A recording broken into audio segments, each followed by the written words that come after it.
All right, let's get right into this.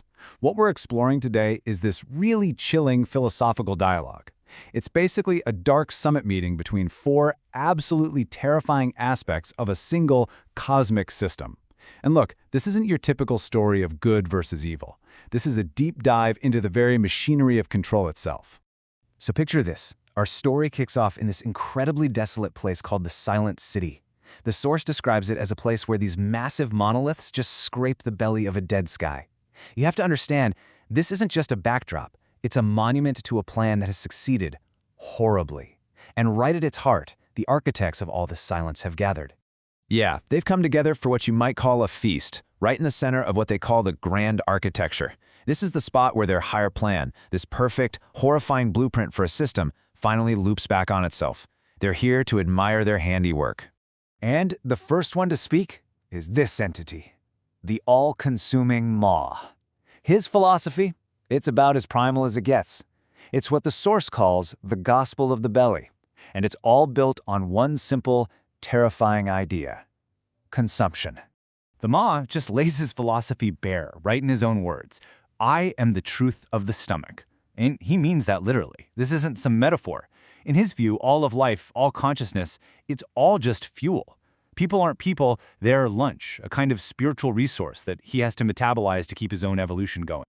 So let's be absolutely clear about what Lorch means here.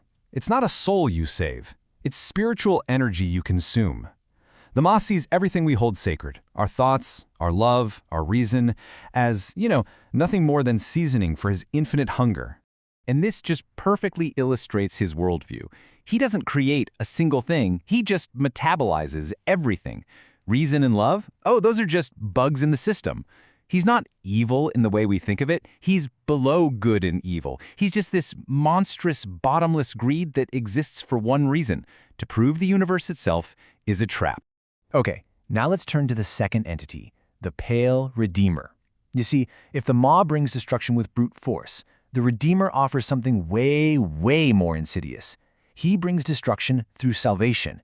He doesn't devour you, he convinces you to just give yourself away.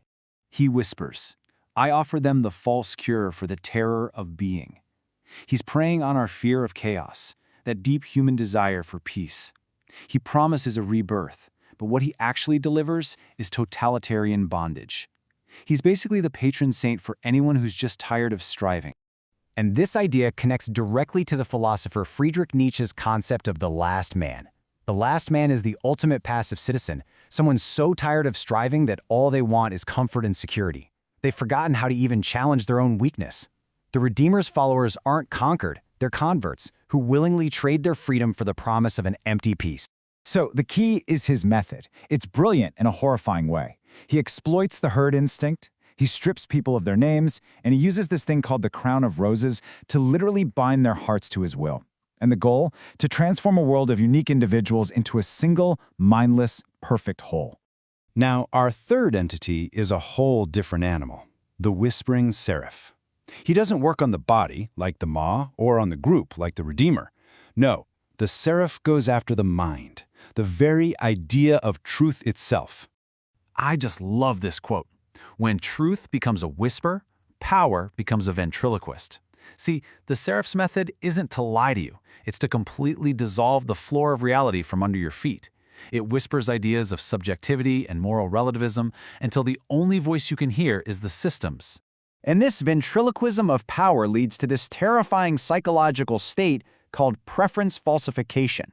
It's when people start publicly saying things they know are lies, things they privately disbelieve just to survive. But over time, that line gets blurry, and they actually start to applaud the atrocities being committed against them, convinced it's all part of some divine plan. The Seraph is basically the system's ultimate spirit of gaslighting. The source even calls it an anti-paraclete, like a corrupt Holy Spirit that rewires your own conscience to applaud your own destruction. It makes resistance not just impossible, but totally unthinkable. And finally, we meet the one who put this whole nightmare into motion, the grand architect, the system administrator, the creator of this perfect, inescapable trap. His own words really say it all. The cage is called perfect only by the one who forged the bars. He's not some benevolent creator. He's a cosmic prison warden. He's the master designer of a system built for one thing and one thing only: control. The source material gives him another name, Sackless the Fool.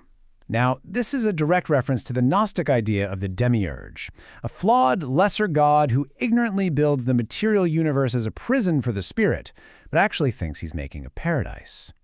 The architect's grand plan isn't divine. It's the work of a cosmic fool who values perfect order above everything else. So, let's look at his blueprint. Predation and scarcity? Those aren't accidents. They're hard-coded right into the laws of physics to make sure there's always suffering to feed the system. The universe is a perpetual motion machine of entropy, designed to decay, not to create, specifically to filter out all unique thought. And the ultimate goal? A single, massive, corrupt state. A blank stone monolith where individuality just goes to die. So what's the end result of this horrifying meeting? It's the successful creation of something called a new nihilism. This isn't the old nihilism of just despair and giving up. No, this is a nihilism where people actively want to be subjugated. And this one apocalyptic fragment from the source just says it all. And the faithful asked for chains, for freedom had grown heavy. That's the end game. A population that literally begs for its own enslavement because the weight of making their own choices has become too much to bear. The source provides this incredible analogy to help us understand. Think of it like a theatrical production. The architect is the director who locks the doors of the theater. The maw is the fire that consumes the audience. The redeemer is the usher who calmly tells everyone that burning is just the script's intended transformation. And the seraph? The seraph is the music, playing so loud that nobody can even hear the scream. But here it is. Here is the most chilling takeaway from this entire thing. The source argues that these four entities, they're not alien monsters. They're not some external invaders. They are the terminal form of a civilization that made a choice. It chose comfort over conscience, and it chose certainty over truth. This system is something we could be building right now, which of course leaves us with this final, massive question.